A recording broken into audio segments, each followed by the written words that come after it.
masalah suhunya, karena kalau malam hari itu suasananya dingin. Kemudian suhu tubuh kita adalah suhu tubuh istirahat. Ya, jadi mandi di malam hari ini masalahnya adalah lebih ke arah masalah dinginnya. Ya, dingin. Dia matahari dingin, tubuhnya tidak siap, atau bahkan tubuhnya sedang dalam suasana suasana basal, suhu basal tubuh. Kemudian kena dingin malam hari. Nah, ini bisa menyebabkan tidak baik bagi kesehatan. Oleh karena itu kalau malam hari tidak apa-apa sebenarnya mandi, suasananya dingin, tapi mandinya pakai air hangat. Ya, mandi pakai air hangat. Bisa menyebabkan rematik? Iya, rematik, karena ya rematik ini apabila rematik kan istilah awam untuk sakit sendi. Sebabnya banyak. Ya, bisa karena autoimun, bisa sebab karena alergi dingin, bisa karena asam urat dan sebagainya. Ini rematik ini istilah awam untuk penyakit sendi. Ya, bisa buat penyakit rematik, iya, karena kalau dia terkait autoimunnya dingin, ya udah kambuh kalau dingin. Ada dingin kemudian kena. Dan mandi pagi sebelum sholat tahajud, apakah baik kesehatan? Sama juga, ya, baik untuk kesehatan. Tetapi saya pengen jelaskan di sini ada hadis yang tidak benar, ya, hadisnya ini tidak sahih maupun tidak hasan, yang menyatakan hadis tersebut keutamaan mandi sebelum subuh. Ini ada ini. Dan yang benar ini tidak ada, ya, tidak ada hadisnya ini, hadisnya tidak benar. Ada keutamaan mandi sebelum subuh dan ada yang praktekkan. Ya. Jadi saya sudah buat tulisannya nih, ya, mandi sebelum subuh, ya. Jadi secara syariat tidak ada sunnah mandi sebelum subuh, tidak ada. Secara syariat tidak ada sunnah mandi sebelum subuh. Ya, ini tidak ada. Tapi kalau mau mandi ya silahkan, boleh gitu. Kalau mandi silahkan, tetapi kalau sudah bawa nama syariat, katanya sunnah mandi sebelum subuh, kemudian bisa subuh, ini tidak benar. Ya, tidak benar, tidak boleh kita menisbatkan pada syariat. Mungkin mandi sebelum subuh ini benar mungkin, ya, karena pengantin baru biasanya. Pengantin baru kan biasanya sebelum subuh pasti mandi. Ya, kalau tidak mandi nanti tidak sah. Ya kan, tidak sah sholat subuhnya. Ya. Mungkin yang benar itu sunnahnya itu mungkin, ya, nganten baru mungkin sebelum subuh harus mandi. Iya.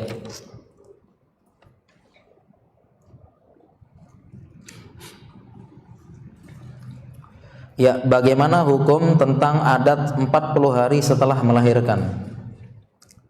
Di mana sebelum 40 hari tidak boleh pergi, karena meyakini bau amis dan harus bersih-bersih dahulu pada 40 hari tersebut.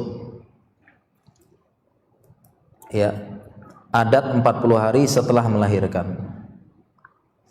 Ya, jawabannya, ya, kalau adat ini bagus, ya kita lestarikan.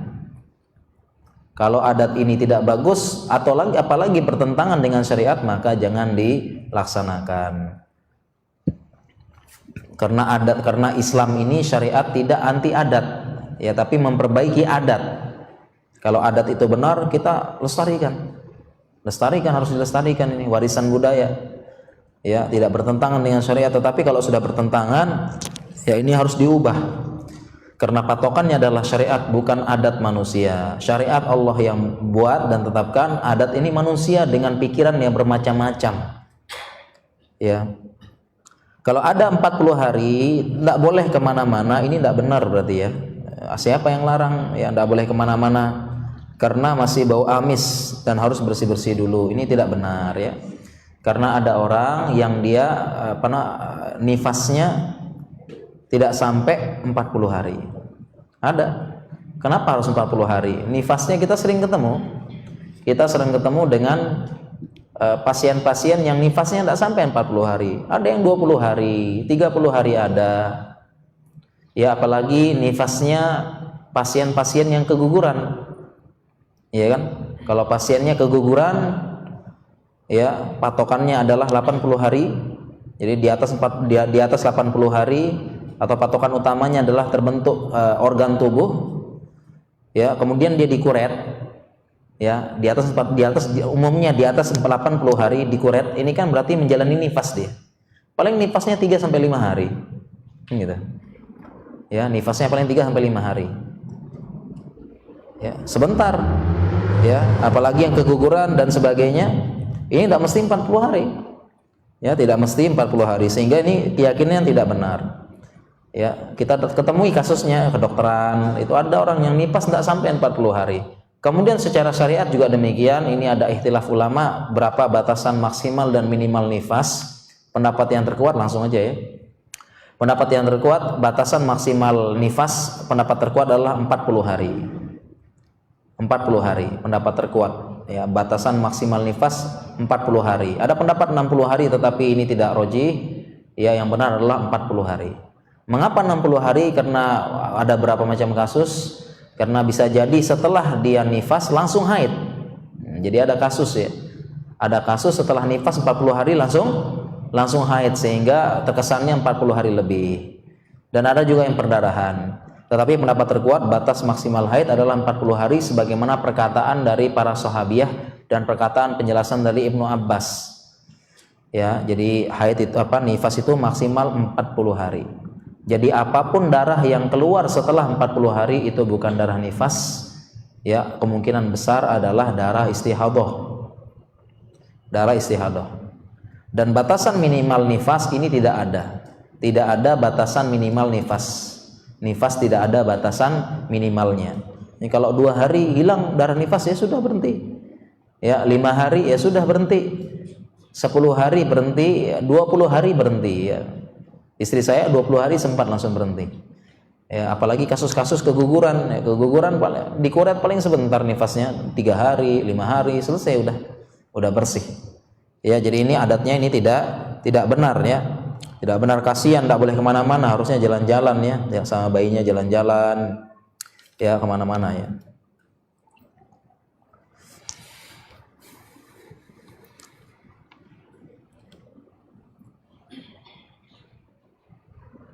Aduh, pertanyaannya panjang sekali ini.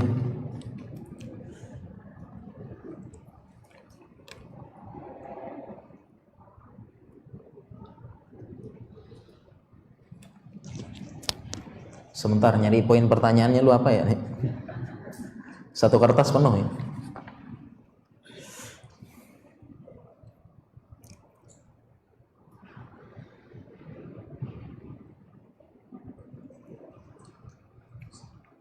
Iya, poin dari pertanyaannya ini panjang ya, bisa saya bacain ya. Agak curhat sedikit.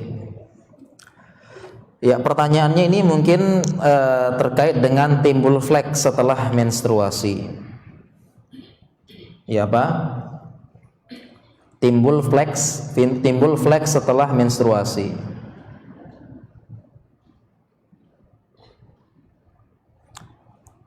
Ya, timbul flek setelah menstruasi. Jadi berarti ini terkait dengan hukum flek ya. Terkait dengan hukum flek. Bagaimana hukum flek? Ini ringkasnya gini ya, hukum flek ini panjang penjelasannya. Ringkasnya hukum flek, pertama, flek ini bahasa syariatnya, bahasa Arabnya itu adalah sufrah wal qudroh, kekuningan dan kekeruan. Flek. Dan darah flek ini itu adalah darah flek ini bisa dia darah haid, bisa juga darah istihadah selain haid. Jadi flek ini bisa darah haid, bisa juga darah istihadah. Karena flek itu maksudnya ini, jadi kalau orang buka, mohon maaf ya, buka pembalutnya atau buka celana bagian dalamnya, dia buka, lihat kemudian ada titik-titik. Nah, ini flek maksudnya. Dan ini berasal dari tetesan darah. Darah nifas netes, darah istihadah netes tes. Darah haid netes tes, sama penampakannya. Ya, sama penampakannya, sehingga beberapa ulama mengatakan seperti Ibnu Qudamah mengatakan ya, inna sufrata wal qudrata laisata ya, minal haidi syai'an. Minal haid ya. Jadi sufrah sama qudroh flek itu bukan haid secara mutlak. Jadi ributnya di sini. Nah, maksudnya agak bikin pusingnya di sini. Flek itu bisa darah haid, bisa darah selain haid. Bingung kadang-kadang kan, kayak kasus ini bingung ya, setelah setelah 14 hari 10 hari timbul flek seperti menstruasi, bingung. Nah, bagaimana hukum flek ini? Nah, ini banyak pertanyaan, ringkasnya seperti ini, langsung poinnya aja ya, kesimpulan, karena penjelasannya agak panjang lebar. Hukum flek seperti ini, karena ingat flek itu bisa darah haid, bisa darah istihadah selain haid ya. Kesimpulannya ringkasnya seperti ini, darah flek. Darah flek ini dirinci. Yang pertama, flek yang keluar sebelum haid. Darah yang keluar sebelum haid. Nah, ini diperhatikan juga ya, yang bapak-bapaknya diperhatikan, ini terkait kemerdekaan soalnya. Ya, bapak-bapak perhatiin ya. Yang bikin ragu-ragu nih. Ya. Darah flek yang keluar apa? Sebelum menstruasi. Contohnya misalnya dia punya jadwal menstruasi mulai tanggal 5 sampai tanggal 12, 7 hari. Ya, dia menstruasinya tanggal 5 sampai tanggal 17. Kemudian fleknya keluar sebelumnya, dan ini pun dirinci. Nah, rinci lagi nih. Flek yang keluar mendekati menstruasi, misalnya menstruasinya tanggal 5 kan biasanya ya, tiba-tiba ngeflek tanggal 4 sama tanggal 3, kemudian disertai, satu lagi syaratnya, disertai rasa nyeri menjelang haid, apalagi diperkuat dengan rasa nyeri menjelang haid, maka flek ini dianggap haid. Paham ya? Haidnya tanggal 5, kemudian fleknya keluar tanggal 4, tanggal 3 menjelang haid, ya, keluar ngeflek. Kemudian apalagi ada rasa rasa nyeri menjelang haid khas, dysmenorrhea bahasa kedokterannya. Nah, ini maka flek ini dianggap sebagai darah haid. Paham ya? Haid, fleknya ini. Ya, fleknya. Karena bisa jadi permulaan netes, permulaan mau meluruh. Awalnya dulu netes-netes. Kemudian kalau dia keluar ya tidak berdekatan dengan waktu haid, misalnya biasanya haid dia tanggal 5, kemudian ngefleknya tanggal 1. Nah, ini yang ngeflek tanggal 1 nih bukan dianggap darah haid. Paham ya? Ya. Kemudian rincian kedua, flek yang keluar setelah haid. Contohnya dia tadi haid tanggal berapa? 5 sampai 12, 7 hari. Ya. Kemudian setelah 7 hari tanggal 12 bersih. 13, 14 masih ngeflek. 13, 14 masih ngeflek. Ya, maka ini dianggap darah haid. Ya, Aisyah mengatakan la ta'jilna hatta taraina qissatal bayda. Jangan buru-buru menyatakan suci sampai kamu melihat qissatal bayda, cairan bening. Qissatul bayda. Karena cara menentukan bersih dari haid ada 2. Cara menentukan bersih dari haid ada 2. Yang pertama dengan cara menempelkan kain atau kapas pada farji, ditempel agak tekan, kemudian dilihat sudah tidak ada lagi, maka ini bersih. Cara pertama sebagaimana Nabi SAW mengajarkan. Ya, mengajarkan.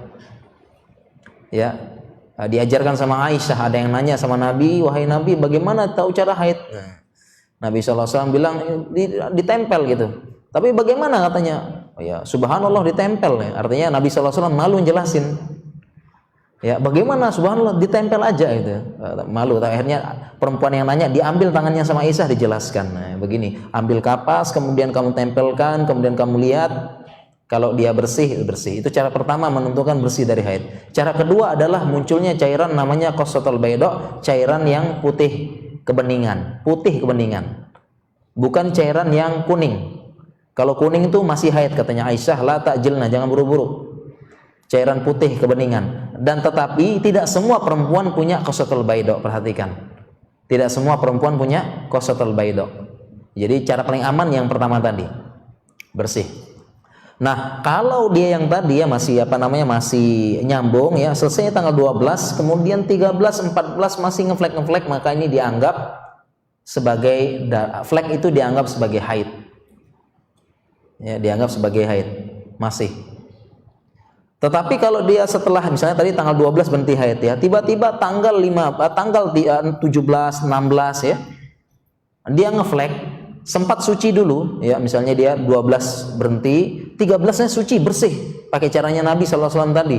Kemudian 14-15-nya flek, ini bukan darah haid. Ya. Ya, karena perkataan sahabiyah, kunna la na'uddu as-sufrata wal qadrata ba'dal haidi syai'an. Kami tidak menganggap ini flek-flek ya setelah haid syai'an, kami tidak menganggap dia sebagai darah haid. Ya, jadi paham itu ya rinciannya flek ya. Rinciannya flek seperti itu. Ya, harus dipahami bedanya bagaimana supaya tidak membingungkan ya. Jadi memang banyak pertanyaan tentang flek ini bikin bingung. Ya, kaedahnya demikian ya. Ada juga yang nanya, Ustaz, bagaimana ini saya sudah yakin, saya sudah ini ya bersih, sudah sempat sholat, tiba-tiba keluar lagi fleknya, bagaimana dong gitu ya. Jawabannya Aisyah, la takjilnya, jangan buru-buru makanya. Ya, jangan buru-buru. Karena ada yang pertanyaan gitu ya, jadi sudah bersih, dia merasa sudah bersih, sudah sholat, tiba-tiba keluar ngeflek lagi. Maka jawabannya, kalau masih dalam satu hari itu, la takjilnya, jangan buru-buru ya. Jangan buru-buru. Bagaimana dengan sholatnya tadi? Sudah dimaafkan karena ini ijtihadnya dia. Ya, ijtihadnya dia. Ya, enggak apa-apa. Dan kita yakin yang namanya perempuan itu dia punya naluri atau insting yang kuat terkait dengan haidnya. Perempuan itu ya. Perempuan ini punya insting sama naluri yang kuat terkait dengan haidnya, kuat deh. Jadi kalau dia tahu ini kayaknya masih keluar, kayaknya masih mau keluar, dia tahu, diikutin aja ijtihadnya. Ya, dan sebagainya dengan ilmu yang sudah diketahui. Ya, jadi perempuan memang masalah insting dan naluri kuat. Apalagi bau-bau suami mau selingkuh, waduh udah kuat itu langsung. Wow, seolah-olah jamnya ngomong, kemudian dinding juga ngomong, itu sudah tahu perubahan ya. Jadi suami berkurang 1% dari 99% berkurangnya suami itu nalurinya istri sudah tahu. Tahu dia dari gaya-gayanya ngomong-ngomongnya, abang udah enggak sayang lagi ya. Gitu. Tahu ya. Jadi demikian juga dengan dengan flek-flek tadi ya, harus yakin ya. Bagaimana ini banyak pertanyaan, udah ijtihad aja, salah ya enggak apa-apa. Ya, dengan ilmu yang sudah ada. Ya. Pertanyaan selanjutnya.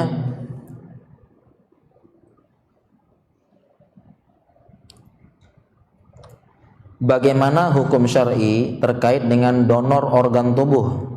Misal donor mata atau donor hati. Bagaimana pertanggungjawabannya nanti di akhirat bagi pendonor dan si penerima donor. Mengenai donor organ tubuh, ini pembahasannya agak panjang ya. Ya, organ tubuh ya. Sekarang banyak ya. Ada donor ginjal, kemudian donor mata, ya, donor hati, kemudian donor yang lain dan sebagainya ya. Bahkan ini katanya ada berita, tapi ini terindikasi kuat hoax ya, donor kepala. Ada ya. Ada yang nanya soalnya pertanyaannya, saya pernah baca juga ya. Ya. Donor kepala. Bagaimana terkait dengan donor organ dan sebagainya? Ini memang ada ikhtilaf ulama di beberapa ulama kontemporer. Ikhtilaf ya terkait dengan donor. Ya, donor ya. Ada yang tidak setuju dengan donor ini, beberapa ulama. Kenapa? Karena pertama ya, donor ini istilahnya pertama dia mengotak-atik tubuh, tidak boleh. Ya, hadisnya adalah dalam perang itu kita tidak boleh mematahkan tulang, tidak boleh mencincang. Jadi dalilnya orang mati saja tidak boleh, apalagi orang hidup. Kemudian dia mengatakan juga ini organ tubuh ini miliknya Allah, ya, bukan hakmu, tidak boleh kamu jual, tidak boleh kamu begini dan sebagainya. Tetapi pendapat terkuat ringkasnya ini ada fatwanya dari Majma' Fiqih Al-Islami salah satunya. Pendapat terkuat organ tubuh ini diperbolehkan dengan syarat yang ketat. Ya, transplantasi donor organ ini boleh dengan syarat yang ketat. Dengan syarat yang ketat. Banyak syarat-syarat dan syaratnya pun beberapa ulama ikhtilaf juga. Makanya pembahasannya panjang nih ya. Ikhtilaf. Boleh. Ya, boleh istilahnya dengan beberapa persyaratan yang ketat. Ya. dengan beberapa syaratan yang perketat. Yang pertama ya, donor ini biasanya dari orang yang sudah mau mati. Donor ini biasanya dari orang yang sudah mau mati. Artinya orang tersebut dia bukan mayat. Orangnya bukan mayat, jadi bukan mayat. Tetapi orang yang dia sudah mati batang otak. Jadi dalam ilmu kedokteran itu ada namanya mati batang otak. Jadi kalau orang mati batang otak, ya, dia mati batang otaknya mati, itu seandainya dia sejatinya sudah mati. Tetapi beberapa organ lainnya masih hidup, ya, jantungnya masih berdetak dan sebagainya. Nah, ini kita pelajari dalam ilmu kedokteran, ada namanya mati batang otak, mati biologis dan sebagainya. Ya. Dan kalau orang sudah didiagnosa mati batang otak, itu berarti memang sudah mati. Walaupun nanti jantungnya masih naik turun sebentar. Ya, dadanya masih sebentar masih. Itu ada nama mati batang otak. Jadi memang dia sudah mati, otaknya sudah nol. Tapi organ lainnya masih, sisa-sisa energinya masih ada. Ya, masih ada sisanya. Ya, oleh karena itu diagnosis kematian itu jangan main-main ya. Diagnosis kematian itu dia mati biologis lebih aman. Semuanya sudah habis. Ya, karena pernah kita bilang, Pak, sudah mati, loh itu jantungnya masih tuh. Ya, seperti itu ya. Masih nyantung ya. Masih bangun. Kita bilang sudah mati, loh itu dok sudah, mas jantungnya masih hidup dok. Apalagi pas masih jantungnya masih hidup tiba-tiba bangun, assalamualaikum. Bahaya, nanti dokternya habis nanti. Habis ya. Nah, untuk donor organ ini biasanya dipakai adalah pasien yang seperti ini, mati batang otak ya. Jadi organnya masih bagus. Kemudian organnya bagus diambilkan, kemudian disimpan dengan cara tertentu supaya tidak rusak ya. Ya, diambil cara tertentu supaya tidak rusak ya, dimasuk dalam pendingin dan sebagainya sehingga bisa dicangkokkan nanti baik jantung ini berhasil, kemudian hati ini paling banyak, hati apalagi. Ya, banyak ya tokoh-tokoh kita yang pakai hati buatan, cangkok ginjal apalagi ya. Ya, cangkok ginjal, cuma ginjal ini memang kalau tidak ada orang tadi yang mati batang otak, itu harus orang yang normal. Jadi orang hidup kita punya 2 ginjal, nanti diambil salah satu masih bisa hidup satu dengan satunya. Itu masih bisa. Ya, masih bisa hidup dengan satu ginjal. Ya, satunya diambil nanti dipasangkan ke tempat orang tersebut. Ya. Nah, jadi diambil seperti itu. Nah, pertama kalau diambil dari orang kayak tadi, mayat seperti tadi, beberapa ulama banyak syaratnya. Ya, syaratnya yang banyak. Yang pertama dulu, itu organnya tidak boleh dijual. Tidak boleh. Tidak boleh, karena tubuh kita ini milik Allah dan tidak boleh kita jual. Tidak boleh kita jual tubuh kita. Saya pengen jual ginjal, kenapa? Pengen sekolahin anak. Kan ada gitu ya. Ngomong cari perhatian dengan jual ginjal. Cari perhatian. Bisa jadi sensasi ataupun yang lain-lain ya. Pengen jual ginjal, pengen begini dan sebagainya. Ya.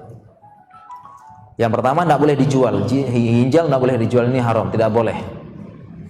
Ya, jadi harus atas dasar sukarela. Kemudian yang kedua, tidak boleh membahayakan dari yang donornya, tidak boleh. Ya. Contohnya misalnya kita mendonorkan hati kita, tidak boleh, ini bahaya. Kalau hati kita dipotong sebelah itu bisa bahaya. Beda kalau ginjal, tidak. Ya, ataupun donorkan jantung, tidak boleh, di mana hidup nanti. Biasanya diambil dari orang pasien yang mati batang otaknya. Ya, itu syarat yang kedua ya, tidak boleh membahayakan. Ya, tidak boleh membahayakan ya. Ya, kemudian itu yang kemudian atas sama sukarela. Dan ini adalah dan selanjutnya adalah kemungkinan zon kuatnya ini berhasil. Zon kuatnya berhasil dan memang banyak yang berhasil. Banyak ini, sampai sekarang ada beberapa tokoh yang hidup dengan ginjal orang lain, hidup dengan hatinya orang lain ya, contohnya ya. Banyak sekarang ya, dosa sebut nama deh, tahu semuanya ya. Banyak dan berhasil. Cangkok jantung apalagi banyak yang berhasil. Ya, banyak yang berhasil. Ya. Demikian juga dengan beberapa yang bisa diambil dari mayat, misalnya kalau diambil dari orang mati. Tadi kan orang yang mati batang otak. Sekarang diambil dari orang yang dia benar-benar mayat, sudah mati duluan. Itu boleh, misalnya diambil kornea matanya, boleh. Diambil kornea matanya. Dia boleh mengambilkan, boleh nih, kenapa boleh? Bukankah ini punyanya mayit? Ya, sebagian ulama membolehkan dengan kaedah yaitu mendahulukan takdim maslahat orang yang hidup dibandingkan orang yang mati. Nah, diambil dari itu ya, maslahat mendahulukan orang yang hidup daripada orang mati. Jadi suatu maslahat ya didahulukan maslahatnya orang hidup dibanding orang yang sudah mati. Jadi boleh diambil korneanya dan sebagainya. Ya, ini boleh. Ya, jadi ringkasnya, ini panjang penjelasannya. Ringkasnya begini, ya, donor organ tubuh ini tadi sudah sampaikan ulama ini boleh dengan syarat ketat. Ya, pertama tidak boleh dijual, yang kedua tidak membahayakan yang donor, kemudian yang ketiga tidak tidak sangkaan kuatnya atau terbukti secara kedokteran ini berhasil. Jangan coba-coba misalnya transplantasi otak gitu ya. Ada yang meninggal nih pinter hebat, kalau gitu coba otak saya ya. Mungkin bisa jadi saya ini otaknya yang ini dipindahin ke dengkul aja misalnya. Nah, gitu ya. Itu dipakai otak itu dan sebagainya, ini kan belum jelas dan sebagainya, jangan. Ya, dan ini sudah terbukti banyak. Ya, termasuk juga ada pembahasan bagaimana ini istilahnya organnya orang organnya itu kan banyak dosa tuh loh. Ya, orangnya dosa ya, hatinya banyak dosa gitu ya. Kemudian pakai hati saya ini bagaimana pertanggungjawaban di akhirat? Jawabannya adalah sebagaimana kasus transplantasi jantungnya orang kafir ke jantungnya orang Islam. Ini ada kasus, ada fatwanya ulama. Ini bukan fatwa saya ya, fatwa ulama. Ya silahkan ada kalau mau merujuk ke website saya. Ada fatwanya ulama boleh transplantasi jantungnya jantungnya orang non muslim ke orang muslim, boleh. Fatwanya ulama boleh. Kenapa? Karena jantung itu adalah ciptaan Allah dan bukan itu yang menjadi poinnya. Bukan itu. Ya, dan ulama itu menjelaskan semua di alam ini bertasbih kepada Allah termasuk jantungnya dia. Termasuk jantungnya orang kafir itu dia bertasbih kepada Allah Subhanahu wa taala. Sehingga bukan dianya, bukan jantungnya. Sehingga boleh, ada fatwanya ulama itu boleh transplantasi jantungnya orang kafir ke jantungnya orang Islam boleh. Dan ini terbukti benar, sudah banyak orang hidup dengan jantung transplantasi dan sehat sampai sekarang. Ya, dibandingkan sebelumnya rusak. Ini boleh demikian boleh ya, karena ada yang bertanya, apalagi kalau kita baca ayat awalam ada ayatnya walahum azanun la yasma'u biha walahum ayunun la yubsiruna biha walahum qulubun la yafqahuna biha. Mereka punya mata untuk mendengar, mereka punya telinga untuk punya mata untuk melihat, punya telinga untuk mendengar, dan mereka punya qulubun, punya jantung-jantung untuk berpikir. Ya, pakai ayat ini loh, jangan-jangan ini jantungnya orang kafir gitu ya. Dan sebagainya. Ini jawabannya wallahu alam, ada fatwanya ya. Jadi bukan fatwa saya, fatwa ulama. Nikahnya begitu organ tubuh ya. Ya, mengapa rum tidak boleh di makanan? Mengapa rum tidak boleh di makanan, dinyatakan haram? Iya, karena zatnya rum itu adalah haram. Zatnya rum itu adalah haram. Zatnya memang, karena rumnya itu bikin mabuk. Rumnya itu bikin mabuk. Ya. Ya, rumnya itu bikin mabuk. Memang ada hadisnya, ma'askaro, apa yang memabukkan, faqaliluhu wa kasiruhu haramun, atau kama qala Rasulullah SAW. Ya. Kalau dia apa yang memabukkan banyak dan sedikitnya haram. Itu ada hadisnya. Apa yang memabukkan banyak sedikitnya haram. Jadi maksudnya begini. Ya, maksudnya begini, apa yang memabukkan banyak sedikitnya haram. Ini maksudnya begini maksudnya. Ya, ada minuman keras, vodka misalnya atau whisky, kita minum setetes 2 tetes haram. Ya, haram, paham ya? Ini maksudnya hadis ini, ma'askara faqasiru wa qalilu haramun. Apa yang memabukkan mau banyak sedikit ini haram. Ini haram. Contohnya tadi ya, ada vodka, whisky, kita minum setetes haram apa enggak? Haram jawabannya. Karena ada yang mengatakan, Ustaz, katanya kan kullu muskirin haram, kullu muskirin khamar. Semua yang memabukkan itu khamar. Lah saya kan minum vodka cuma berapa tetes enggak enggak mabuk kok gitu. Ya kan, cuma minum vodka 1 sloki kok enggak mabuk saya kok.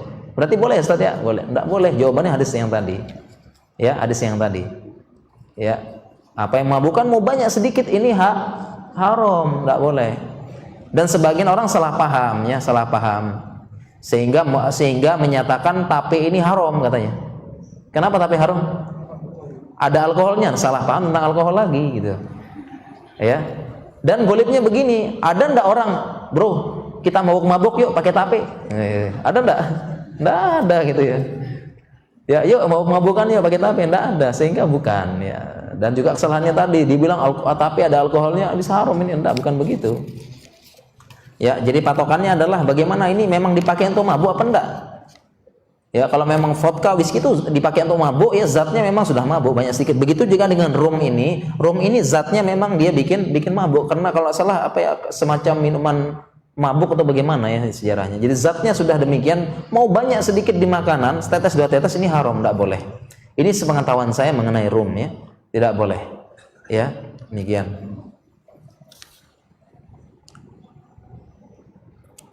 Iya, pertanyaan tadi sudah kita jelaskan ya, berhubungan dengan alkohol, bagaimana obat kumur yang ada kadar alkoholnya? Jawabannya tadi sudah kita jelaskan. Tidak semua alkohol ini memabukkan. Bukan alkohol, bukan homer. Alkohol bukan homer, bedakan antara alkohol dan minuman beralkohol. Ya, tidak benar. Jadi obat kumur ini apa namanya? Bukan alkohol. Ya, dan setahu saya alkohol pada obat kumur ini berbeda dengan alkohol yang ditambahkan pada makanan. Ini berbeda, pada minuman berbeda.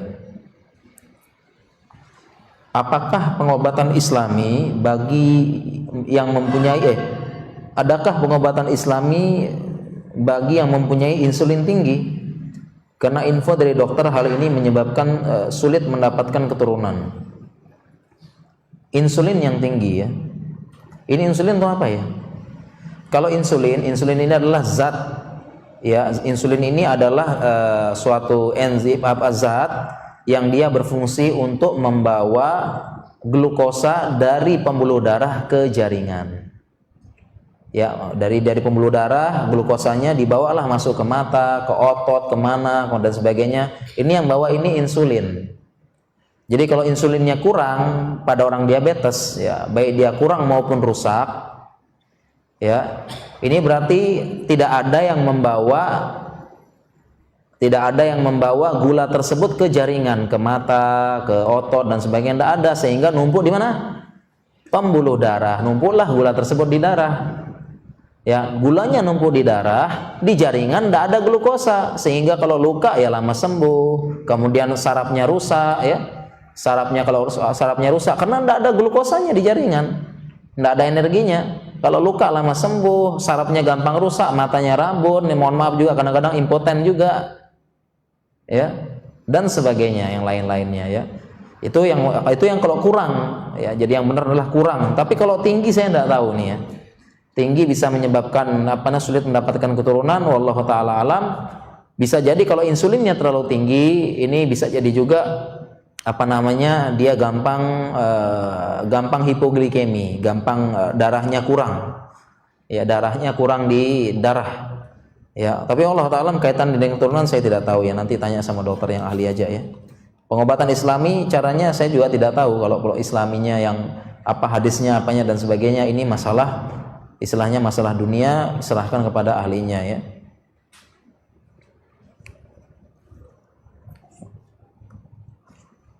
Makanan yang halal tetapi proses cara pembuatannya sadis, apakah halal? Ya. Makanan halal tapi cara pembuatannya sadis. Ini apa dulu nih makanannya nih? Ya, pembuatan sadis, tempe diinjak-injak, sadis banget ya. Sadis. Ya kan? Gimana maksudnya ya? Mungkin maksudnya adalah hewan kali ya. Hewan yang mungkin dibunuh dengan cara yang sadis ya. Dengan cara yang sadis. Kalau hewan dibunuh kalau hewan pembunuhannya dengan cara selain yang yang syariat sudah terapkan, ini makanya hukumnya haram berarti ya.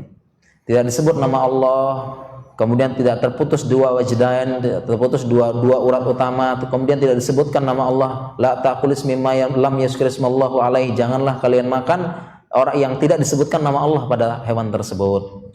Ya, pembuatan sadis, maka makanannya yang pakai dagingnya itu berarti tidak halal. Ya, makanannya yang pakai tersebut adalah tidak halal. Kalau pembuatan sadis ini maksudnya gimana ya? Tadi kalau tempe kan setahu saya diinjak-injak ya, sadis banget ya. Ya, diinjak-injak ya, direndahkan, dihinakan.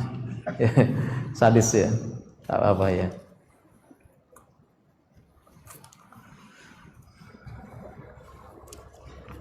Iya. Apakah Alzheimer sama dengan pikun? Alzheimer sama dengan pikun? Jawabannya tidak sama. Kalau pikun itu lupa biasa, Alzheimer ini diagnosa penyakit. Diagnosa penyakit terjadi penurunan atau degenerasi saraf dan otak, ya, sehingga dia sarafnya mengalami lumpuh dan mengalami penurunan fungsi, sehingga dia mengalami gangguan memori, susah ngapal, susah nginget dan sebagainya.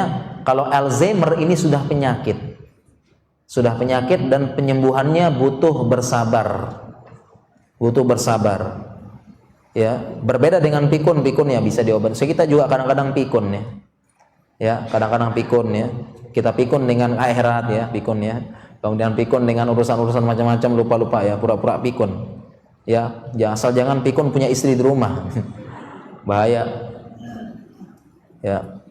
Alzheimer penyakit ya. Apakah pikun lansia 80 tahun dapat disembuhkan? Jawabannya bisa disembuhkan, tetapi penuh perjuangan yang besar ya. Sering-sering diajak ngobrol, sering-sering diingatkan kembali ya. Diajak dia mengenang kembali kenangan-kenangan yang dulu ya. Memang ini sembuhnya agak berat dan segala sesuatu yang terkait dengan saraf ini sembuhnya agak sulit, karena saraf ini dia selnya unik. Kalau sudah rusak lama sembuhnya sel saraf ini. Makanya yang kena stroke, yang kena apa itu ya Allah ya, itu pengobatannya lama, perjuangannya berat dan sebagainya ya. Apakah ihsan maksudnya ya? Apakah ahsan kita memotivasi orang tua untuk menjadi mandiri? Iya, harus mandiri ya. Dan memang penyebab utamanya Alzheimer adalah karena memang tidak melakukan aktivitas, meninggalkan aktivitas yang selama ini dia bisa lakukan secara mandiri. Itu salah satu penyebab utama Alzheimer. Makanya kita di sini, bapak ibu-ibu sekalian yang sudah mulai usia tua dan sebagainya ya, itu jangan sampai sudah masuk usia tua, apalagi sudah pensiun, itu manja sama anaknya, manja sama pembantunya. Lakukan semuanya sendiri ya, lakukan ya, minta diambilin ya, yang biasa jahit minta dijahitin, yang biasa buat kopi minta dibuatin kopi dan sebagainya. Jangan ya, udah pensiun katanya sudah tua, saya udah tua pengen menikmati usia tua, pengen menerima bakti anak dan cucu. Jangan ya, artinya keenaan terus-menerus ya. Kalau sudah mulai usia tua, tetap lakukan semuanya sendiri semuanya ya. Dari mulai ini menyapu, tetap nyapu, buat kopi sendiri, buat ini dan sebagainya, tetap, sehingga dia tetap, otak tersebut tetap aktif ya. Tetap ya, lakukan aktivitas seolah-olah kita tidak tua. Nah, ya gitu ya. Badan boleh tua, jiwa harus muda lah ya. Tetapi hati selalu teringat akhirat.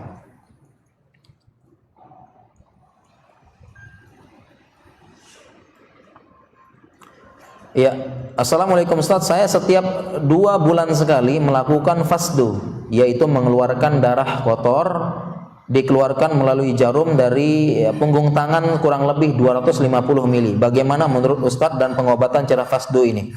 Ya, mengenai fasdu ini ya ada dibahas dalam Ibnu Qayyim al-Jauziyah dalam Tibun Nabawi. Al-fasdu ini adalah salah satu yang disebutkan dalam hadis. Ya, tapi wallahu taala alam, saya belum meneliti khusus ini. Saya belum meneliti khusus hadis-hadisnya, belum mengumpulkan dan sebagainya. Ya, apakah begini, saya belum mengumpulkan. Ya, bagaimana mekanismenya apa dan sebagainya, ini perlu kita kumpulkan dan teliti semua hadis-hadis terkait dengan ini. Kalau bekam saya sudah buat tulisan, bagaimana hukumnya, bagaimana apa, itu sudah. Ya, itu sudah. Ya, hukumnya dan sebagainya. Kalau fasdu saya belum mengumpulkan menyeluruh, sehingga belum berani mengambil kesimpulan. Ringkasnya al-fasdu ini, ya, cara mengobatinya memang kita punya pembuluh darah ya di tangan, di kaki ya. Ada pembuluh darah, nanti itu dilobangin, tes. Ya, dan katanya ada ilmunya. Tidak sembarang lobangin, nanti dilobangin sampai darahnya keluar, sampai muncrat nanti darahnya. Darahnya keluar tuh sampai kayak air keran gitu ya. Keluar nanti ya. Dan darahnya keluar memang seperti itu, sebanyak 250 mili. Ya, banyak darahnya keluar, kaget nanti kalau belum siap. Ya, darahnya keluar seolah-olah banyak ya. Jadi benar-benar ditusuk. Saya pernah lihat itu ya, ditusuk, tes ya, di tangan, di kaki ya, di tangan sama di kaki ditusuk, tes nanti keluar, darahnya keluar gitu. Ya, dibiarkan sampai habis. Dan darahnya pun keluar sebanyak 250 mili, banyak darahnya keluar. Ya. Kalau mengenai ini saya tidak berani memberikan komentar karena saya belum baca hadisnya bagaimana, kemudian juga belum belajar dari ini. Untuk mengenai ini apakah sehat apa enggak, saya belum berani menjawab al-fasdu ini. Tetapi kalau secara ilmu kedokteran baru saya berani jawab, ya. Secara ilmu kedokteran, ya, kalau memang kita ini terkait dengan donor darah. Donor darah ini sehat. Donor darah sehat, ya, dikeluarkan 250 sampai 350 mili. Berapa? 250 sampai 300 mili darah itu kita donorkan, dikeluarkan dari tubuh. Tetapi kalau secara ilmu kedokteran ini di minimal, ya, tiap 3 bulan. Jadi kita bisa donor darah itu maksimal 4 kali setahun. Ini yang sehat. Ya, karena fungsinya banyak. Donor darah itu dia meremajakan apa? Dia meremajakan apa? Darah-darah yang lain yang lama itu diremajakan. Ya, darah-darah tua dibuang, ya, dibuang. Sehingga tapi kalau teorinya adalah, dan memang bikin sehat, ya, memang sehat, sudah ada penelitiannya, donor darah rutin dan bermanfaat. Tetapi setahun 4 kali, karena setiap 3 bulan sekali. Ini tidak boleh di bawah 3 bulan. Kenapa? Teorinya apa, umurnya sel darah merah 120 hari, ya, 120 hari. Sehingga kalau yang ini setiap 2 bulan sekali 250, nah ini mungkin mendekati lah, ya, mendekati. Allah alam, ini al-fasdu ini saya belum membaca belum baca hadisnya, kemudian belum tanya. Ini mungkin bisa ditanya sama yang praktisinya, mungkin, ya, sudah tahu yang jelas hadisnya, itu bisa ditanya, dan bisa jadi ini merupakan pengobatan yang bagus, ya. Dan tidak semua pengobatan itu dengan pengobatan kedokteran modern, tidak semua, banyak metode pengobatan yang lain. Ya.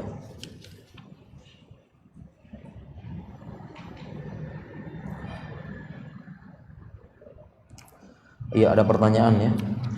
Tulisannya milik tulisan saya nih, tulisan dokter. Ya. Ya. Saya menderita mioma. Menderita alergi antibiotik, jadi takut operasi. Kemudian memilih berobat alternatif dengan kunyit putih, habatus soda, sidr dan ruqyah. Pada 15 Juni 2017 saya USG besarnya 4,6. Dokter yang berobat itu mengizinkan memakai obat alternatif, tetapi harus kontrol setelah 3 bulan. Sedang secara medis saya direncanakan pakai terapi hormon 3 bulan. Tanggal 9 bulan 9, berarti sudah 3 bulan, ya. USG lagi, kata dokter, kok semakin besar, jadi 11, ya. Tapi 3 bulan ini nyeri haid dulu, yang dulu saya rasakan sebelum berobat alternatif sudah menghilang dan berkurang. Ya, bagaimana maksudnya ini? Iya, jadi kalau mioma, ya, jadi kita ada beberapa istilah dalam rahim itu, ada mioma, ada kista, ada dan lain-lainnya, ya. Kalau mioma itu berarti mioma ini berarti mioma, asal katanya otot, ya. Ya, berarti dia adalah yang besar adalah ototnya, otot rahimnya yang membesar. Kalau kista itu berarti dia ada cairan, ada istilahnya ada suatu massa atau tumor tapi isinya cairan, itu kista, ya. Kista, ya. Dan memang secara umum dia terapi hormon supaya bisa untuk mengecilkan, ya, secara umum untuk terapi hormon untuk mengecilkan, ya, untuk mengecilkan. Ada terapi hormon untuk mengecilkan, bisa, ya. Makanya kalau orang dulu bilang itu orang yang sering nyeri haid, ya, cara nyembuhinnya adalah menikah, katanya. Jadi nyeri haid cara nyembuhnya adalah nikah. Kalau orang dulu bilang gitu, nyeri haid cara ngobatinnya adalah gimana? Nikah, katanya. Nikah melahirkan, hilang nyeri haidnya. Ya, memang ada benernya juga. Kenapa? Karena ketika dia hamil maka banyak hormon-hormon yang meningkat, progesteron, estrogen, sehingga beberapa mioma dan sebagainya bisa mengecil dan sembuh, ya. Sekarang ini bagaimana yang seperti ini kok tambah besar, ya? Jawabannya memang istilahnya memang perlu banyak faktor, ya, banyak faktor yang harus diperhatikan, ya. Banyak faktor yang diperhatikan karena pengobatan tersebut kalau memang hanya memakai kunyit putih, habatus soda dan sebagainya, ini perlu ruqyah dan sebagainya, ini perlu perlu perhatian. Contohnya misalnya habatus soda, hadisnya mengatakan habatus soda adalah inna hadhihi habatus soda ya syifaan min kulli da'in illa sam. Habatus soda adalah obat segala macam penyakit kecuali kematian. Tetapi harus dipahami mengenai hadis ini, maksudnya obat segala macam penyakit ini kan baru bahannya aja. Ya, ini baru bahannya aja ini. Untuk menjadi obat ini kan perlu dosis, perlu penelitian dan bagaimana racikannya supaya jadi obat. Ya, kalau untuk obat ini bagaimana? Jadi bukan termasuk metode tibun nabawi. Itu kalau habatus soda asal aja diminum. Madu asal aja diminum. Ya, ada habatus soda, kemudian dilihat kemasannya dilihat, minum 2 kali sehari, 2 kapsul. Sakit kepala minum 2 kali sehari. Ya, sakit hati minum 2 kali sehari. Sakit kepala minum 2. Ini bukan tibun nabawi. Ya, karena tibun nabawi adalah pengertian kata-kata tip pengobatan. Dalam pengobatan ada kemampuan mendiagnosa penyakit, kemampuan meracik dan sebagainya. Sehingga madu dan habatus soda dalam Al-Quran ini baru bahannya saja. Memang benar dia bisa mengobati penyakit, tetapi untuk menjadi obat dia butuh butuh diagnosa yang pasti, butuh indikasi, butuh racikan, butuh dosis dan sebagainya. Ini yang dimaksud. Ya, memang benar, apalagi madu misalnya fihi syifaa'un linnas. Dalam madu ada obat penyembuh. Tetapi dia perlu diagnosa. Sehingga bagaimana nih habatus soda bisa ngobatin kista ini? Ya perlu penelitian bagaimana dosisnya untuk nguncilin kista. Kalau kistanya sekian, bagaimana dosis habatus sodanya? Apa racikannya? Apa tambahan ininya dan sebagainya. Ini kan seperti itu. Ya. Dan perlu kita jelaskan, Rasulullah SAW diutus tidak menjadi ahli pengobatan. Nabi SAW tidak diutus menjadi ahli pengobatan, sehingga bagian pengobatan dan kedokteran ini kebanyakan urusan dunia. Ya, serahkan pada ahlinya. Ya, serahkan pada ahlinya. Ya, tidak semuanya. Tidak semuanya. Memang benar Nabi SAW punya pola hidup sehat, tetapi tidak semua pola hidup sehat Nabi SAW itu diceritakan dan dikisahkan. Ya, hanya sebagian yang sampai kita. Kenapa? Karena beliau tidak diutus menjadi ahli pengobatan. Bukan. Ya, bahkan Nabi SAW aja bersabda, ya, antum a'lamu bi umuri dunyakum dan sebagainya. Ya. Jadi demikian ya, kalau ditanya sudah minum habatus soda, sudah ruqyah dan sebagainya, ini kok belum sembuh tambah besar, ya memang demikian, dosisnya harus jelas. Dan demikian dengan ruqyah juga. Ruqyah juga ini ya termasuk tibun nabawi, dan ruqyah ini erat kaitannya dengan keimanan. Ya. Ini erat kaitannya dengan apa? Dengan keimanan. Ya, ibaratnya tibun ruqyah itu kita pegang pedang yang tajam. Tetapi kan tergantung tangan yang pegang kan. Jadi pegang yang tajam tapi tangannya ngangkat pedang aja tidak kuat, gimana bisa sembuh? Ya, pedang yang tajam ngayunkan aja tidak kuat, gimana? Sehingga ini tergantung dengan keimanan seseorang.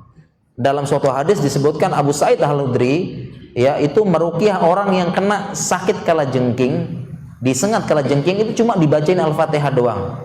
Tidak perlu dipegang, tidak perlu dielus-elus, apalagi disembur-sembur, tidak perlu. Jadi cuma dibacain Al-Fatihah, sembuh langsung. Orang yang kena sengatan kalajengking langsung sembuh oleh Abu Sa'id Al-Khudri. Ini sembuh cuma dibacakan Al-Fatihah, seolah-olah dia sebelumnya kena racunnya mau setengah mati, tiba-tiba langsung berdiri lari sembuh. Hanya dibacakan Al-Fatihah tanpa dielus-elus, tanpa dipegang-pegang, tanpa disembur-sembur, langsung ya sembuh. Nah sekarang masalahnya kita bacain Al-Fatihah kok tidak sembuh. Nah ini berarti adalah kaitannya dengan iman kita, tidak sebagaimana imannya Abu Sa'id Al-Khudri. Jadi demikian ya penjelasannya.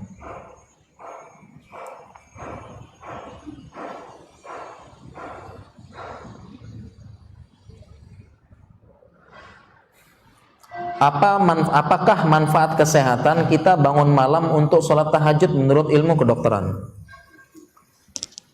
Apa manfaat bagi kesehatan kita bangun malam untuk tahajud bagi kedokteran? Ya, ini jawabannya ini terkait dengan akidah. Perhatikan, ini cukup penting ya, cukup penting terkait dengan masalah akidah. Jadi dalam masalah akidah, dalam masalah ibadah yang mahdoh, ibadah mahdoh tahu ya? Ibadah mahdoh artinya ibadah murni, sholat, puasa, zakat dan sebagainya, ini disebut dengan ibadah mahdoh. Ya, kalau ibadah ghairu mahdoh banyak, kita bekerja ibadah mahdoh, ya, seluruh hidup kita ini ibadah, itu namanya ibadah ghairu mahdoh. Dalam ibadah mahdoh, ya, ini kita tidak diperintahkan, bahkan tidak dianjurkan untuk bertanya-tanya atau mencari-cari apa sih keuntungan dunia dan apa sih hikmahnya di balik ibadah mahdoh ini. Ini kita tidak diperintahkan, bahkan tidak boleh sebagian ulama. Jangan. Ya, jangan apa sih keuntungannya? Apa sih hikmahnya ibadah ini? Ini sebagian ulama bilang jangan. Jangan dicari apa, mencari-cari hikmah sampai takalluf, membebani diri, manfaat dari apa? Dari ibadah mahdoh. Ya. Mungkin kalau ditanya apa manfaat kesehatannya bangun sholat malam, tahajud, mungkin jawabannya ada mungkin nih. Manfaat kesehatannya ada mungkin. Bahkan ada dulu zaman sekitar 15 tahun yang lalu, ya, saya SMA tuh itu, yang bilang pelatihan sholat malam. Pelatihan sholat malam, nanti sholat malam nanti bisa sembuh, bisa stroke-nya sembuh, bisa diabetesnya teratur, hipertensi teratur, gitu ya. Pelatihan sholat malam, ya, bisa sembuh katanya. Dan secara teorinya begini-begini, tetapi yang benar, ya, dalam ini pelajaran akidah kita, untuk ibadah mahdoh jangan. Lebih baik jangan kita mencari hikmah ibadah apa. Lebih baik jangan kita mencari apa keuntungan di balik ibadah tersebut, apa hikmahnya untuk ibadah mahdoh, jangan. Ya, jangan. Mengapa demikian? Sekarang begini logikanya. Ini logikanya begini, ya. Ada si A ini dia, ya, orang kampung. Si A apa? Orang kampung, orang deso misalnya. Deso. A ini orang kampung. Ya. Dia tidak tahu mengenai keuntungan puasa. Ya, karena puasa ini kan ada keuntungannya. Puasa ini ada hikmahnya. Puasa ini bisa bikin sehat, bisa bikin, apalagi perempuan-perempuan, ya, diet dan sebagainya, ajang diet sekaligus, ya. Ini ada hikmahnya begini, ya, pokoknya secara medis, manfaat puasa secara medis. Ini si A. Si A ini orang apa? Orang deso. Ya, enggak tahu dia apa, enggak tahu manfaat medis secara manfaat puasa secara medis, enggak tahu. Si A ini orang deso pokoknya. Ya, enggak tahu apa-apa. Enggak tahu dia apa itu apa, enggak tahu apa itu apa begini sehat apa, enggak tahu. Si B ini dia orang pinter, ya, habis baca buku manfaat medis puasa. Ini si B. Tahu dia manfaatnya begini, teorinya begini, mantau. Si B habis baca buku apa? Manfaat puasa dari segi kedokteran, kesehatan. Kemudian masuklah bulan Ramadan. Si A puasa, si B juga puasa. Masuk Ramadan. Sama-sama laksanain puasa enggak? Sama-sama. Ini si A ini yang tidak tahu teorinya, dia tidak tahu teorinya puasa bikin sehat, puasa begini dan sebagainya. Si A ini tidak tahu. Tapi ketika masuk bulan Ramadan, si A puasa, kira-kira si A ini dapat enggak teori-teori mengenai kesehatan tadi? Dapat enggak dia si A? Manfaat puasa secara medis dapat enggak si A? Nah, dapat si A juga. Sehingga kalau ibadah mahdoh enggak usah kita cari apa manfaatnya, apa ibadahnya, apa hikmahnya, apa manfaat medisnya, apa fungsi ininya dan sebagainya, ternyata hikmahnya tidak perlu kita cari. Ibadah mahdoh ini, kenapa kamu sholat? Sami'na wa ata'na, kan gitu. Kenapa kamu sholat? Allah sudah bilang aqimis sholat. Kenapa kamu puasa? Allah sudah bilang kutiba alaikumus shiyam. Kenapa kamu zakat? Allah sudah menjelaskan atuz zakat, kan gitu. Ya kan, jadi kalau ibadah mahdoh tidak usah kita cari-cari apa ininya, apa manfaatnya, laksanakan aja udah. Ya, laksanakan. Beda dengan si B tadi, ya, dia sudah baca manfaat medis puasa, salah satunya adalah benar-benar menurunkan berat badan. Sudah nih, niatnya sudah kepecah dua nih. Jadi yang lainnya Allahu Akbar, makan buka puasa, dia langsung ketimbangan. Ya, kalau turun alhamdulillah, kalau naik astagfirullah. Nah gitu. Ya, sudah kecampur niatnya, sehingga kalau ibadah dalam ibadah, ya ini tidak, ya, untuk ibadah mahdoh tidak usah. Demikian juga dengan sholat malam ini. Sholat malam ini apa manfaat dalam kesehatan? Sebenarnya ada sebenarnya begini mungkin bikin tenang, bikin ini dan sebagainya. Tapi Laksanakan aja sudah. Kenapa sholat malam? Ya, Allah perintahkan. Pengen mendapatkan pahala orang yang sholat malam, pengen dicintai Allah. Banyak sekali ayatnya ya. Ayatnya dan sebagainya ya, alaikum bil qiyamil lail ya, fa innahu da'bu sholihin min qablakum ya. Lakukanlah salat malam karena salat malam ini kebiasaan orang-orang soleh sebelum kalian, kebiasaan ya. Kemudian yang lain-lainnya ya,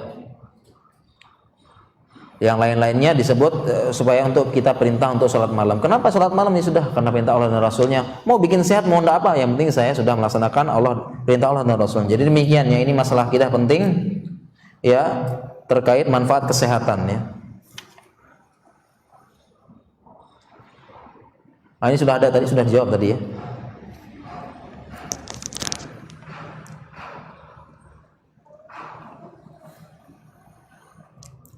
Ya, apa hukum melakukan program bayi tabung atau inseminasi? Ya, ini jawabannya panjang lebar ini. Ini bahkan jadi materi kajian besok. Judul kajian besok nih. Panjang lebar ya. Ya ringkasnya bayi tabung ini, ringkasnya aja ini boleh dengan syarat yang ketat.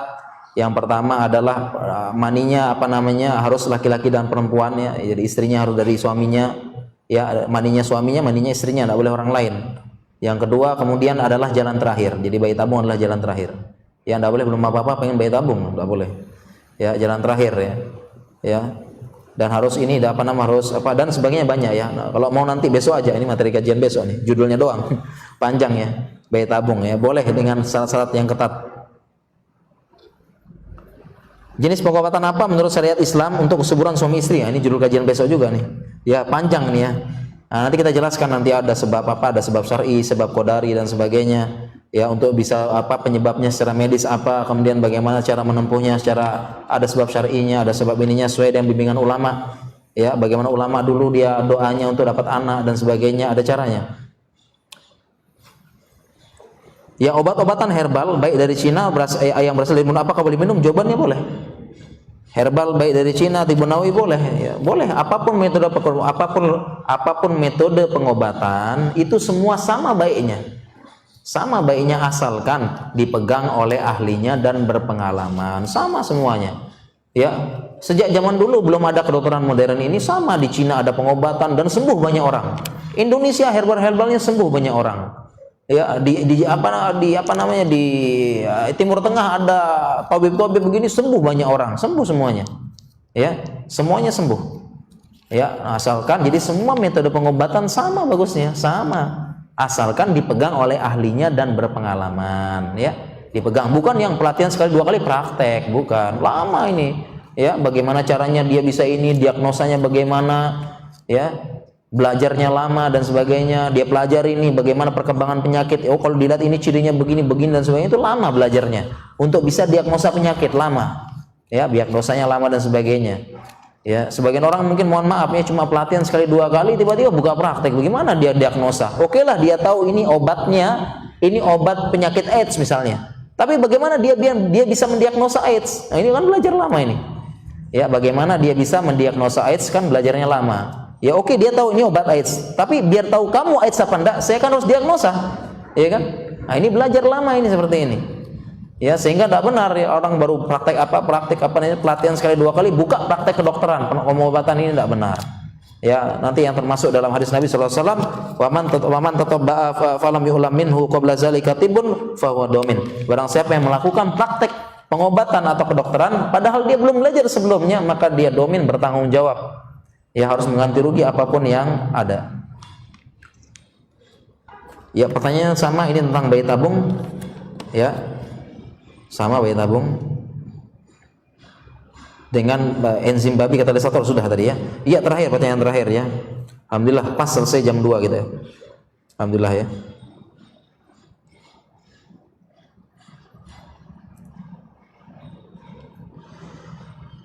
Saya memiliki penyakit temperamen. Hampir setiap hari saya berkelahi dengan orang, mohon berikan saran dan sehat bagaimana menghilangkan sikap ini. Waduh ya. Memiliki penyakit temperamen ya, gampang marah ya, penyakit temperamen gampang marah. Ini bisa terjadi pertama dia pengaruh kehidupan Ya, saya apa namanya, Syekh Utsaimin mengatakan ada dua akhlak. Pertama akhlak yang muktasab, akhlak yang dia muktasabah, yang didapatkan, dan akhlak asli. Ada akhlak asli. Jadi akhlak itu ada dua, ya, akhlak aslinya, ya akhlak aslinya yang dia ini apa, dibentuk karakternya ketika dari kecil. Karakter dibentuk dari apa?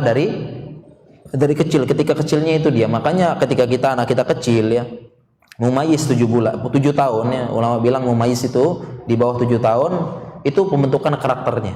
Makanya kita jangan sia-siakan anak kita ini. Ya, ditinggal kerja, dua-duanya kerja, bapak ibunya kerja, itu pembentukan karakter. Ya, karakter diri maupun karakter agama. Ya. Kalaupun karakter diri kelihatan, agama juga kelihatan. Makanya hati-hati. Ya, bisa jadi dia temperamennya ini muncul ketika dia proses dari kecilnya. Dari kecilnya sudah biasa bapaknya banting pintu, ibunya tempelengan, cerewet dan sebagainya, dia pengaruh. Ya, karena yang namanya anak ini mesin fotokopi paling hebat. Anak ini mesin fotokopi paling hebat, luar biasa dia.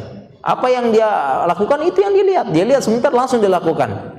Nah, makanya kadang-kadang kita lagi sholat, anak kecil kita setahun 2 tahun ikut sholat di samping kan, masya Allah senang ya, aduh adem, tenang, enak sekali kita lihat ya, ikut yang kecil-kecil sholat di samping kita, ikut sujud, ikut ruku, walaupun sambil jatuh-jatuhan gitu ya.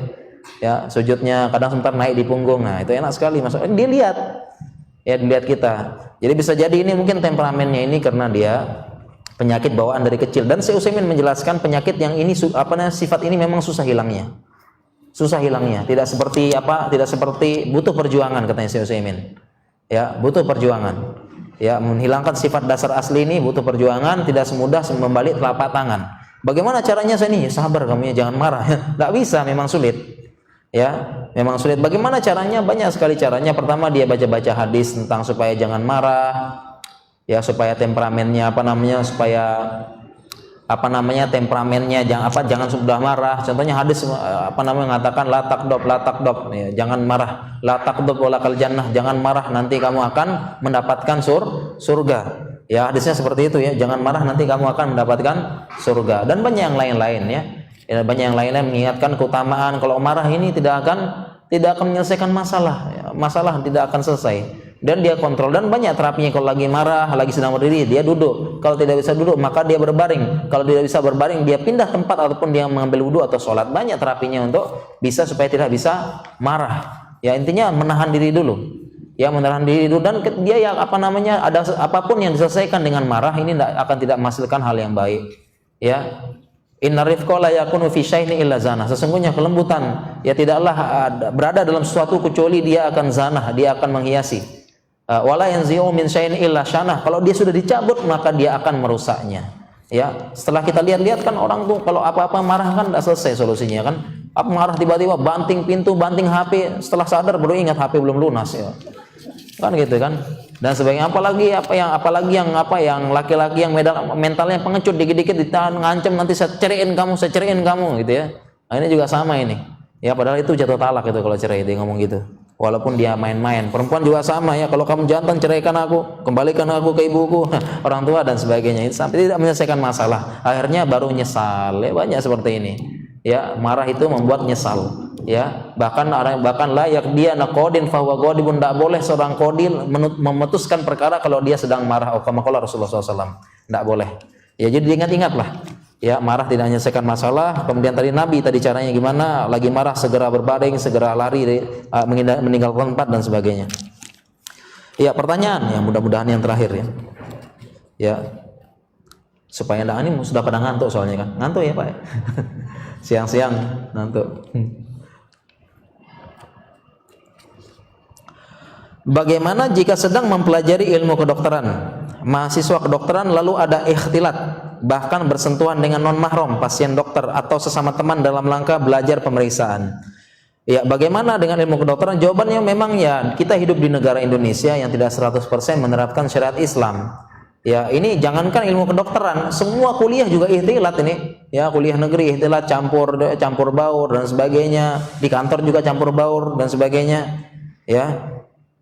Bahkan bersentuhan dengan non mahram pasien. Ya iya, ya kadang-kadang ya bersentuhan dan sebagainya. Ya, kadang-kadang kita bahkan kalau membantu melahirkan kita pegang aurat besar. ya, melihat dan sebagainya, bantu melahirkan ya. Saya juga dulu begitu. Ya, bagaimana lagi istilahnya? Ya, bagaimana hukumnya? Maka hukumnya ini dalam ilmu Islam kita kan mempertimbangkan maslahat dan mafsadat ya. Mempertimbangkan ya, kita mempertimbangkan, atau dalam kaidah fikih ada namanya irtikabu akhafud dararain, memilih dua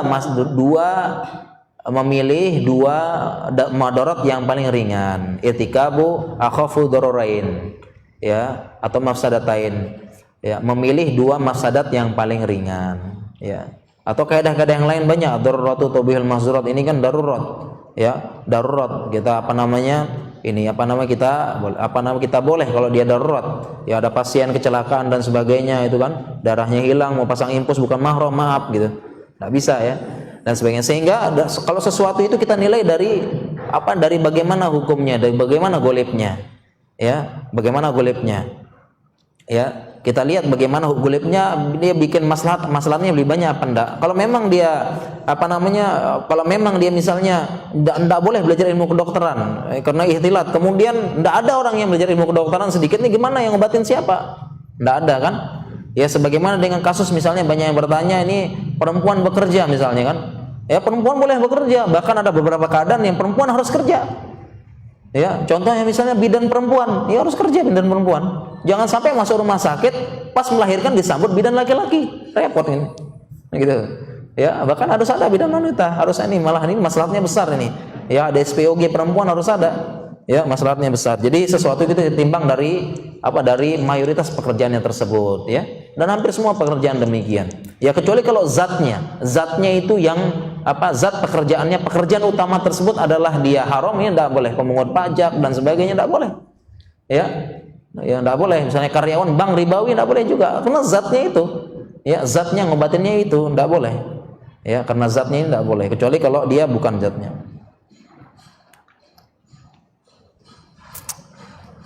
Bagaimana sunat bayi perempuan dari segi syariat, sedangkan Indonesia perizinan sunat sudah dicabut, bagaimana prakteknya? Ya, ini kita perlu komunikasikan dengan kementerian, karena memang informasi yang sampai di kementerian ini informasinya tidak benar ya. Karena banyak sunat perempuan yang dia prakteknya salah. Ringkasnya seperti ini. Ringkasnya adalah banyak praktek sunat perempuan yang salah. Yang pertama, yang dipotong adalah, mohon maaf ya, bahasa Indonesia kelentitnya, atau bahasa kedokterannya klitorisnya, itu yang dipotong. Ini yang dipotong, dan ini salah. Yang kedua yang dipotong adalah diiris sedikit bibir kecilnya, bahasa Indonesia labia minoranya. Ini juga salah. Kemudian yang ketiga, bahkan ada yang bibir besarnya atau bahasa kedokterannya labia majornya yang dipotong, praktek dari beberapa orang-orang di Afrika. Ini salah. Tiga-tiga ini metode salah. Metode yang salah, sehingga ini yang sampai di kementerian sehingga dicabut, dan tidak boleh ada sunat perempuan di rumah sakit ataupun instansi kesehatan, puskesmas dan sebagainya. Ini dia cabut, tidak boleh, karena informasinya yang sampai yang salah. Terus yang benar yang mana? Yang benar itu yang dipotong itu adalah selaput pembungkus kelentitnya. Ya, selaput pembungkusnya. Ya, yang dipotong adalah selaput pembungkusnya, bukan kelentitnya atau klitorisnya, bukan itu yang dipotong, tetapi selaput pembungkusnya. Ya. Atau bahasa kedokterannya namanya clitoral hood namanya. Kalau kita belajar anatomi nanti ada. Kalau kita belajar anatomi ada namanya clitoral hood. Dan inilah yang dijelaskan oleh Ibnu Qayyim al-Zawjiyah, dijelaskan oleh Imam Nawawi dan sebagainya, yaitu di bagian atas, di atas nawah, di atas biji yang seperti jengger ayam. Ya, ada disebutkan jelaskan oleh saya sudah tulis itu ya, Imam Nawawi, Ibnu Qayyim dan sebagainya, dijelaskan itu yang dipotong adalah ya di atas nawah, di atas bijinya, berarti di atas klitorisnya itu atau kelentitnya itu, di atasnya berupa seperti jengger ayam, seperti itu klitoral hoodnya itu dipotong. Yang dipotong adalah itunya, jadi bukan nawahnya dipotong. Ini salah, praktek yang salah. Ya, itunya yang dipotong, bagian atasnya yang dipotong. Ya, dipotong seperti dipotong yang seperti jengger ayamnya itu, bagian atasnya dipotong. Ya. Dipotong seperti itu. Dan ini yang salah. Jadi kita perlu banyak komunikasi ini butuh penelitian. Saya kalau ada waktu kosong mungkin ya, ada kesempatan ya. Saya sudah selesai studi saya, mungkin saya akan melakukan penelitian tentang sunat perempuan ini, dan tugas kita akan sosialisasi ke kementerian sehingga harapan kita sunat perempuan ini diajarkan di kampus-kampus kesehatan sebagaimana sunat laki-laki itu diajarin ya. Diajarkan, kemudian juga ada protap tetapnya di rumah sakit dan sebagainya sehingga jelas. Ya, saya kalau ada waktu pengen penelitian mungkin bisa kita ke daerah asalnya langsung bagaimana sih sunat perempuan prakteknya yang benar turun temurun dan sebagainya. Kemudian saya juga pernah membaca tulisannya si Albani, cuma saya belum baca teks Arabnya. Ya, kalau mau valid itu harus baca teks Arabnya, lihat di mana kitabnya baru kita telusuri. Nah, saya belum baca teks Arabnya nih. Baru terjemahnya belum saya teliti ya. Jadi kalau mau valid itu harus teks Arabnya. Makanya kalau ada apa-apa kita tanya teks Arabnya. Gampang kita nanti kita teliti benar enggak dari kitab ini dan sebagainya. Kalau kita tulisannya Indonesia susah. Nah, saya pernah baca tulisan Indonesianya ini ya. Syekh Albani mengatakan bahwasanya tidak semua perempuan punya jengger itu. Tidak semua perempuan punya jengger atau klitorul lahud, tidak semua perempuan punya. Katanya Syekh Albani ada beberapa daerah perempuannya tidak ada. Sehingga tidak perlu disunat katanya Syekh Albani. Tidak perlu disunat. Ada beberapa tempat yang dia beberapa daerah tidak ada klitorul lahudnya, seperti jengger itu tidak ada, sehingga tidak perlu disunat. Dia sudah tipis, tidak perlu disunat. Ya, sehingga dia tidak terkena tidak terkena hadis, karena ada hadisnya. Karena ada hadisnya bahwasanya itu dipotonglah ya, inhidi ya, dipotongkan ya, rendahkan dipotong sedikit ya. Tapi jangan dipotong juga, karena dia nanti ahro, lebih baik bagi suaminya. Jadi fungsinya sunat wanita berdasarkan hadis tersebut, fungsi sunat wanita pertama supaya dia tidak terlalu besar nafsunya. Kemudian yang kedua, jangan terlalu banyak dipotong, nanti dia juga tidak punya nafsu. Kasihan suaminya, kata ini menurut hadis ini. Sehingga Ibnu Taimiyah mengatakan salah satu penyebab ya kerusakan yang terjadi di barat sana. Ya, dia sebutkan daerah-daerah barat ya, Romawi sana, katanya Ibnu Taimiyah, itu disebabkan perempuannya tidak disunat sehingga nafsu perempuan besar. Gampang dianya berzina, cuma kadang-kadang tertutup dengan rasa malu. Jadi perempuan nafsunya besar. Ini karena ada disunat itu katanya. Karena tidak disunat. Ya, tetapi Syekh Albani menjelaskan di sebagian negara, sebagian tempat ada yang perempuan tidak punya klitorul lahud, tidak usah disunat. Tidak apa-apa tidak disunat. Nah, sekarang kita lihat kalau memang benar Indonesia termasuk ini apa enggak. Karena banyak yang nanya-nanya lah, Ustaz, saya ini belum disunat tapi nafsu saya biasa aja kok gitu. Ah, kamu aja belum nikah gitu. Nanti kalau sudah nikah ketahuan kok, bangunin macan tidur gitu ya. Ya. Seperti itu ya. Jadi ini penjelasan seperti ini. Ya, kapan-kapan ini penjelasannya nih butuh daurah satu lagi ya, panjang penjelasannya sunat perempuan ini, kapan-kapan kita jelaskan. Pertanyaan terakhir ya, ini sudah tambah-tambah ngantuk ini. Iya. Hukumnya seseorang yang sering kentut bagaimana sholatnya? Jawabannya dia tahan lah ya, dia tahan ya. Kentutnya nih dia tahan. Kalau memang sering kentut berarti dia ya dia sholat ketika tidak sering kentut. Ya, dia tahan ya. Kalau memang batal ya memang dia tahan. Kalau memang tidak bisa berarti sama seperti kayak hukumnya orang yang orang yang dia sering keluar air kencing terus. Ya, tidak apa-apa dia sholat dalam keadaan tersebut. Tapi ya insya Allah lah, masa kentut terus ya tutur gitu enggak ya. Ya, kentutnya pas enggak sholat. Sholatnya pas sedang tidak kentut, kan sebab kentut ini banyak ya, karena kentutnya adalah produksi gas berlebihan di perut ya, produksi gas berlebihan di perut, tidak mesti masuk angin. Nah, sebagian orang bilang kentut itu karena sering masuk angin, enggak. Jawabannya enggak ya. Jadi itu bisa karena produksi berlebihan gas di perut ya, bisa karena bakteri banyak di sana, atau bisa karena makanan yang produksi banyak gas ya, dan banyak penyebab yang lainnya ya. Ya, mungkin kita cukup sampai di sini ya, sudah siang, sudah mulai jam ngantuk, istirahat. Ya, mudah-mudahan bermanfaat ya. Demikian ya Bapak-bapak, Ibu-ibu, teman-teman sekalian, kaum muslimin dan muslimat ya yang dirahmati Allah Subhanahu wa taala. Ya, kita cukupkan kajian kita sampai di sini, kajian tanya jawab ya mengenai fikih kedokteran dan kesehatan Islam. Kurang lebihnya mohon maaf, dan saya juga mohon maaf ya kalau ada penjelasan-penjelasan yang salah, tidak sesuai. Tapi apa yang saya jelaskan, apa yang saya jawab ini ada semua fatwanya ya. Jadi saya berani jawab karena sudah baca fatwa ulama. Ya, sudah baca fatwa ulama. Kalau ada yang meminta silahkan nanti ya. Saya sudah posting di web saya dan sebagainya, itu sudah ada buat fatwa-fatwa ulamanya. Ya, kurang lebihnya saya mohon maaf. Terkait dengan fikih ini kita berlapang-lapang ya. Kalau ada fatwa ini silahkan, kalau ini silahkan. Yang penting fatwanya ada dan dari ulama yang mu'tabar ilmunya. Demikian, subhanakallahumma wabihamdika asyhadu an la ilaha illa anta astaghfiruka wa atubu ilaik. Wassalamualaikum warahmatullahi wabarakatuh.